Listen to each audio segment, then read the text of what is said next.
If you think that there are Instagram secrets that magically will gain you verified status, grow your followers by 10,000, or that you even want to do that, this is not your episode.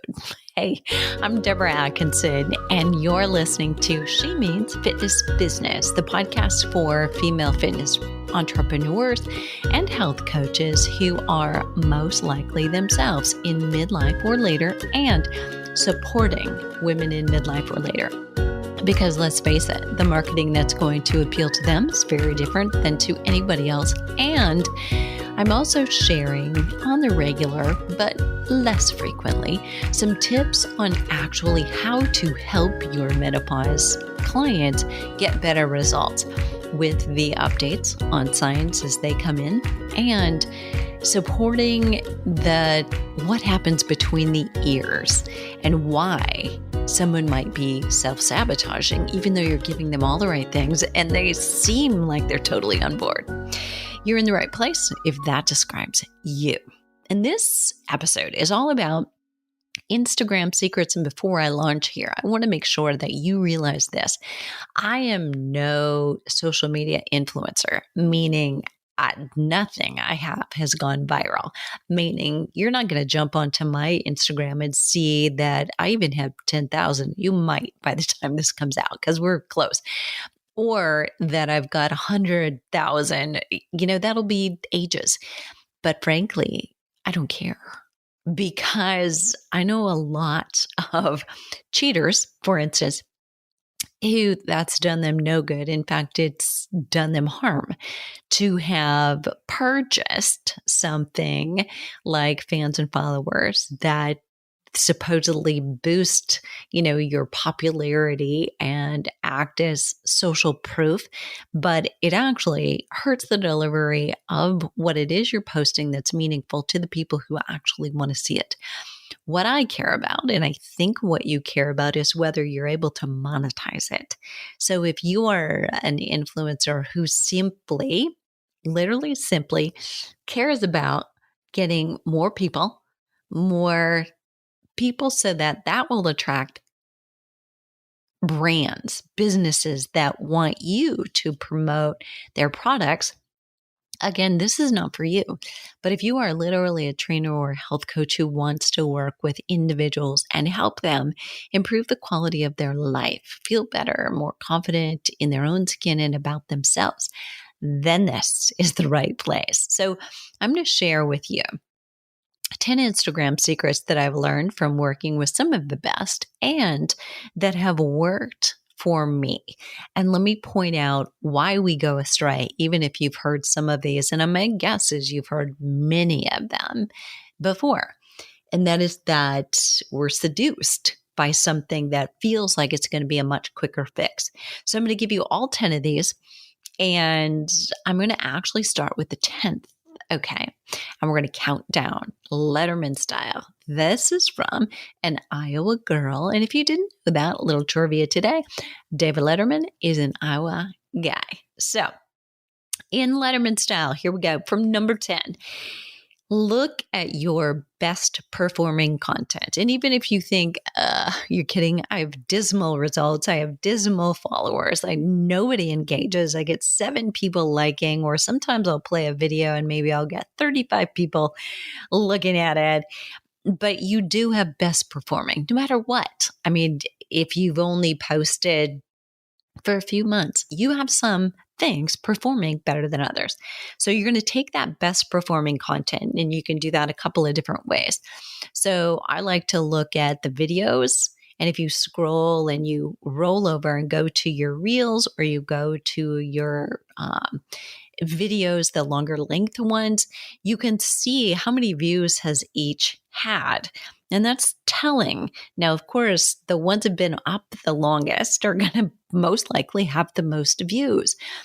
So you can't discount something that you posted this week if you're looking back in something you posted last year. But it will give you a good idea of, okay, you got a running start on something that you posted this year very recently. and what in your last year performed optimally. So I've got some things that have, say I can compare. This got like 12,000 views. This has gotten like 6,000. This has gotten like less than 1,000. Stop doing that, right? And keep doing more of the 10 and the $12,000 thing, right? Or dollar. But there is this. So I'll throw that out as Freudian slip. But if you think about who do you have on your email list or how many, what you should be thinking is on any given day or month, everybody on that email list should be some source of $1. So if you've got 50,000 people on your email list, you've got potentially the ability to make $50,000 a month if each of them spent just $1. Now, of course, you're not charging $1 for anything. Well, you might be. Sometimes a freebie is, that's a smart thing to do, but we won't go there today. But if you have your lowest product, maybe a freebie that is $10, let's just keep the math easy, right?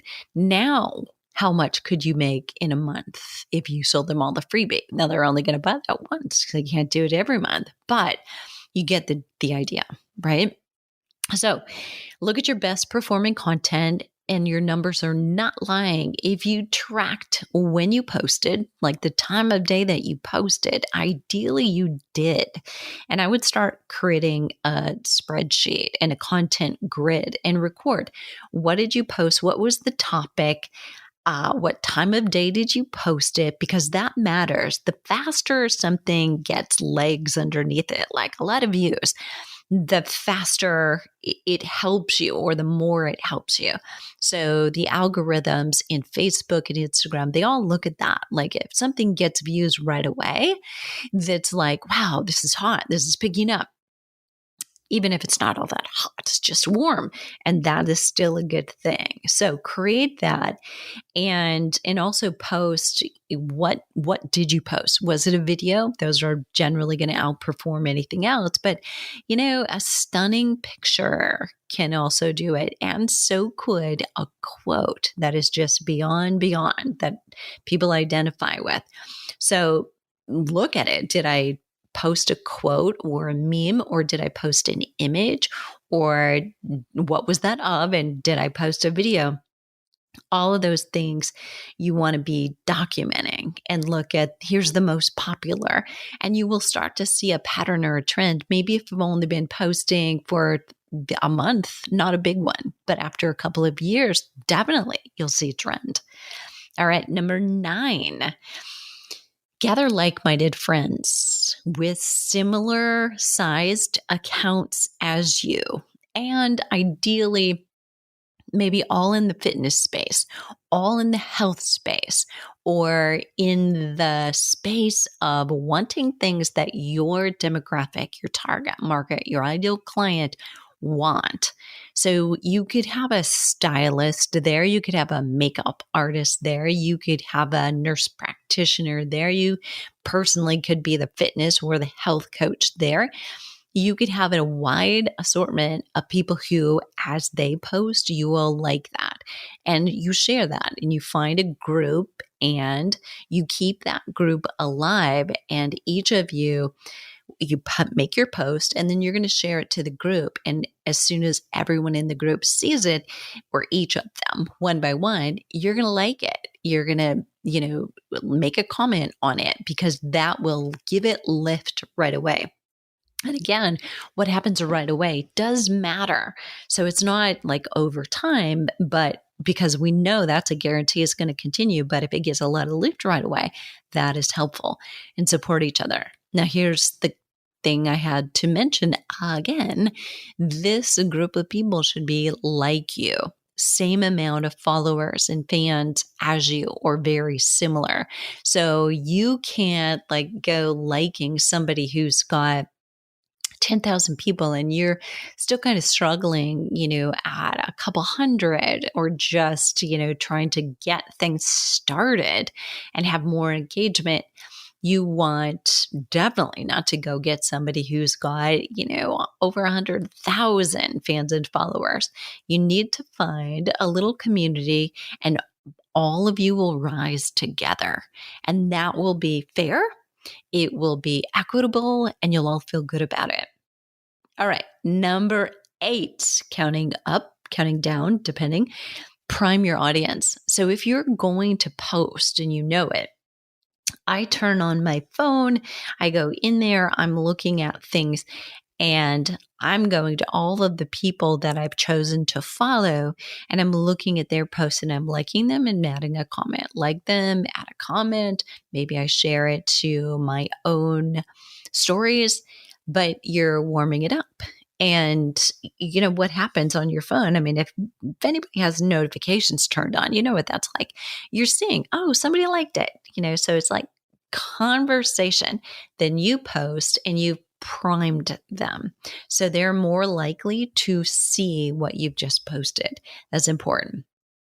Number 7 is use hashtags that make sense and use enough and not too much. And if you don't know what this sweet spot is, you need to reach out to me. All right. So this changes. And for a while, it was between 11 and 14. I can tell you right now, it's not. So you can push the envelope a little bit. And that will change again. You have to stay on top of these things if you're going to use a social media platform and not be wasting your time.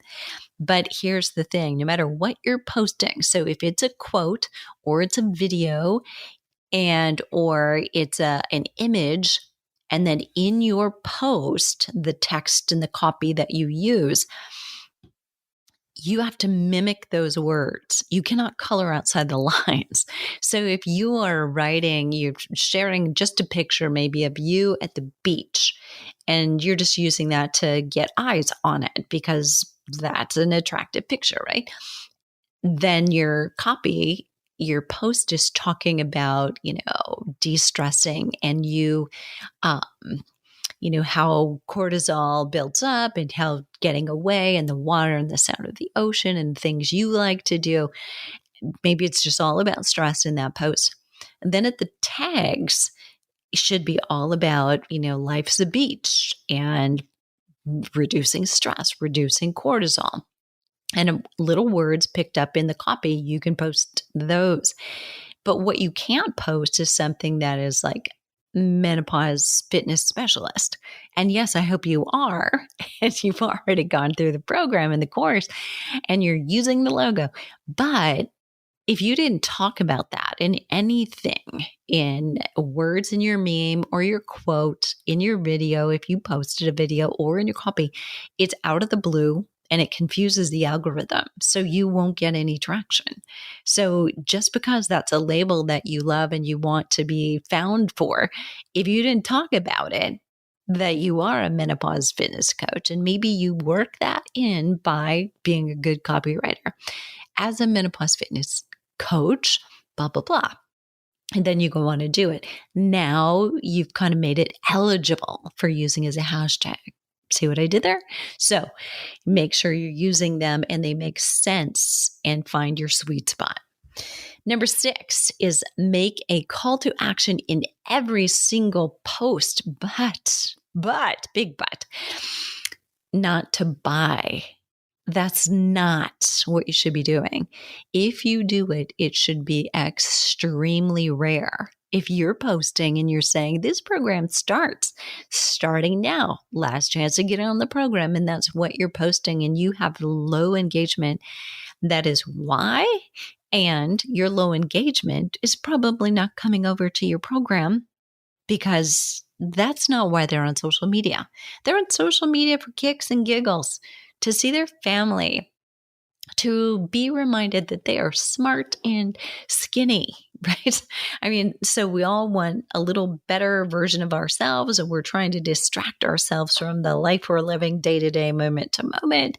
So the call to action that you're using on social media should not be to buy your stuff unless you're doing paid advertising. It should not appear in your timeline. Just saying that if you're doing that on a regular basis instead of providing value, it's really going to hurt you. Number 5, post to your stories frequently to stay engaged with your current followers. So if you open up I've got my phone right here, and so do you, I know it, right?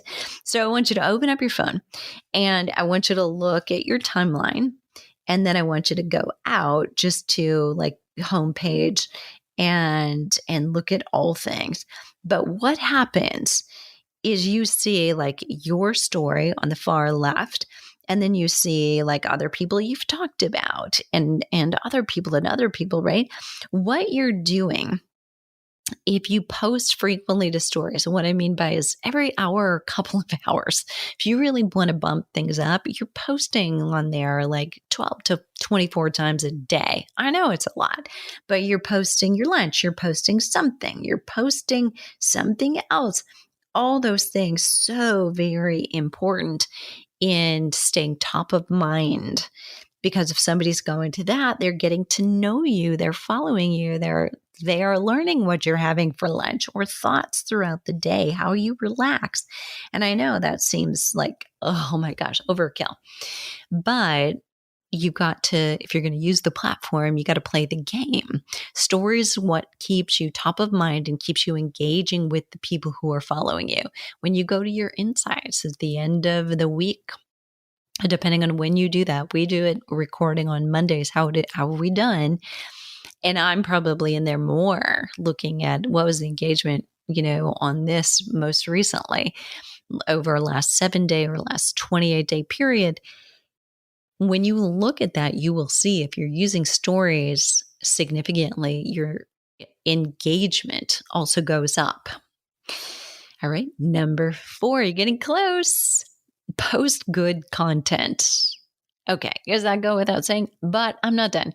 And then skip a day. So the less you post often, 2 or 3 days without posting anything but stories will often get you like more significant bumps in a certain piece of content that you really wanted to get out there. So I have posted videos and then left them and not posted anything for a few days and realized, oh my gosh, that actually helped bump the views on that. And then I would, like reshare it to my stories just to say, hey, in case you missed this, I don't want you to see it, don't want you to miss seeing this one. And here's why. Those things will sometimes help you. And I know it's like a scramble and you feel like I have to post every day. And it's crazy, but sometimes not posting is one of the best things that you can do. Number 3. All right. 3, 2, 1. You're almost there. Lead with news, with value and tips that you want to talk about for years in a new way. So you can talk about something in a video and you can make it funny and entertaining. So you're going to educate them. You're going to entertain them. We call that edutaining. And people need entertainment these days. So you can talk about it in so many ways. You can do some of those, more viral reels that mimic things and put the real quality in text on the video. It doesn't matter how you do it, but keep finding different ways to say the same thing. It's not that you need like 150 different things to say. You talk about this key core content over and over and over again. And if you're getting tired of it, we want to take a really good look at, is this really your niche in your market? Because whatever you are in, you got to love it. You got to love it for years. And you got to go deep on it. Don't go wide. Okay. Number 2. If you have less than 1,000 followers and you're not steadily growing, if not rapidly growing, from your content, change what you're doing. It's not working. You should be gaining, every week when you go into your insights, you click on the hamburger 3 lines. You click on that, it should be telling you, up. It's up higher. It's up higher. It's up higher. And yes, I know it's weird. Sometimes people unsubscribe, but they should, right? They should stop following you if they're not your ideal market and they weren't going to spend any money anyway. Don't pay attention to the vanity metrics. So that's where people start saying, oh my God, I have all these followers on TikTok and I think they're opting in.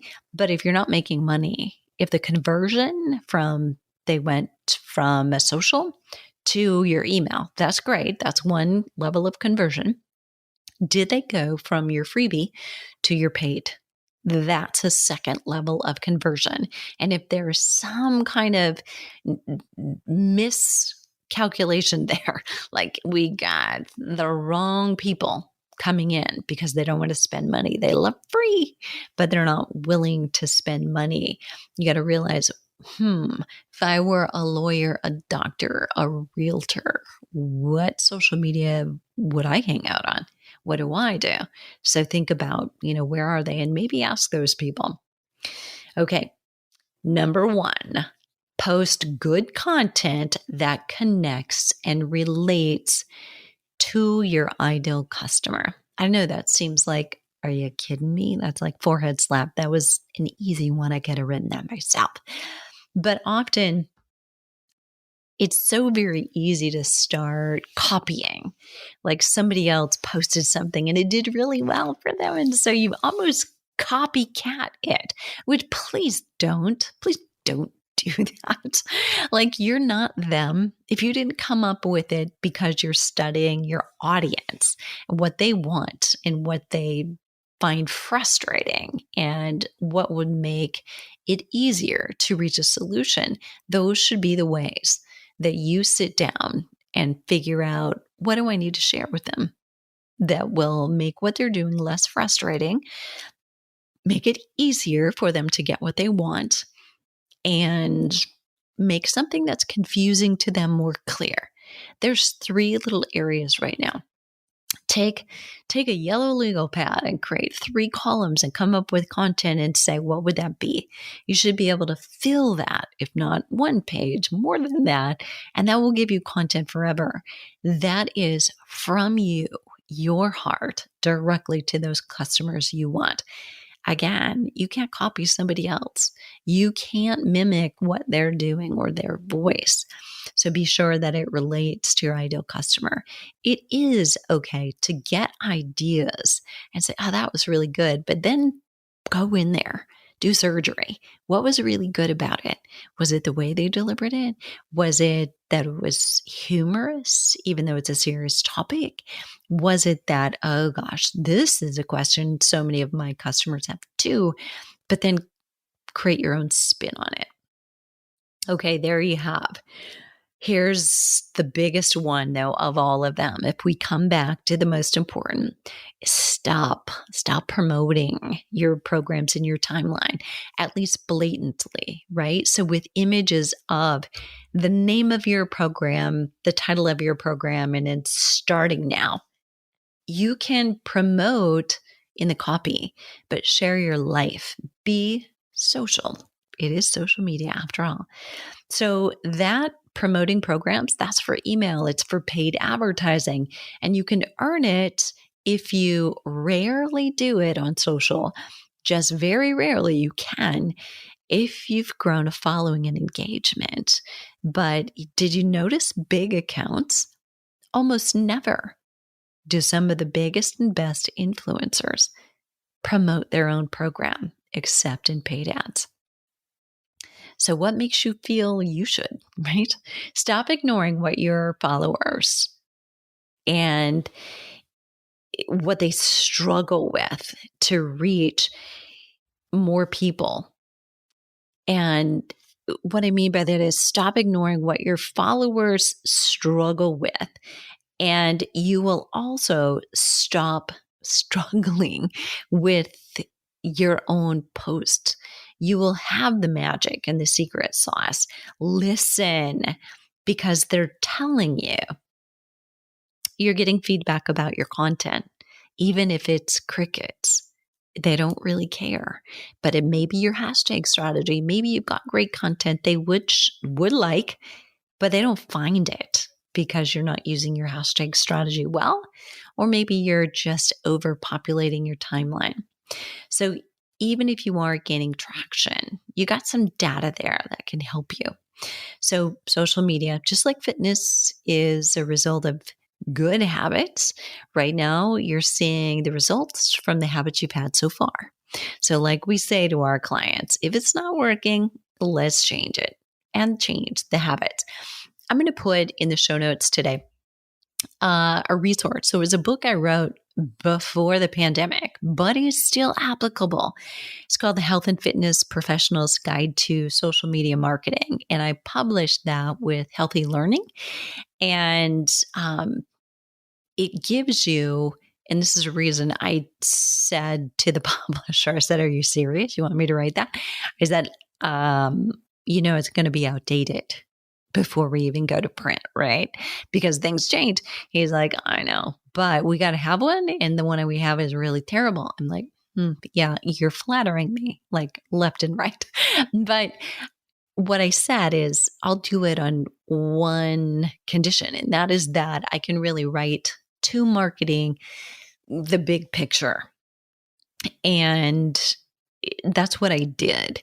So it will improve all of your marketing, promise you. And what it does on every platform is tell you what to ask. So you know what it is that you need to actually be asking all the time in case the algorithm changes. And yes, that's a guarantee. So I will put that in there. I think you'll like it. And then we will also be linking to other episodes you might enjoy.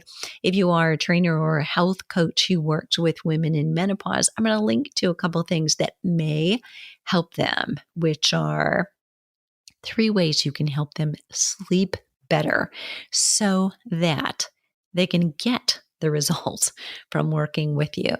You look better. They look better, and you probably get more feedback, positive feedback, that is, and testimonials from them when you do it.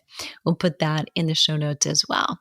And if you're struggling today at all with getting more leads and marketing to more midlife women, I'm going to share a little secret I put together. So I pulled from years. Now, this is like 21 years of coaching health and fitness professionals how to grow their own businesses, how to market and sell.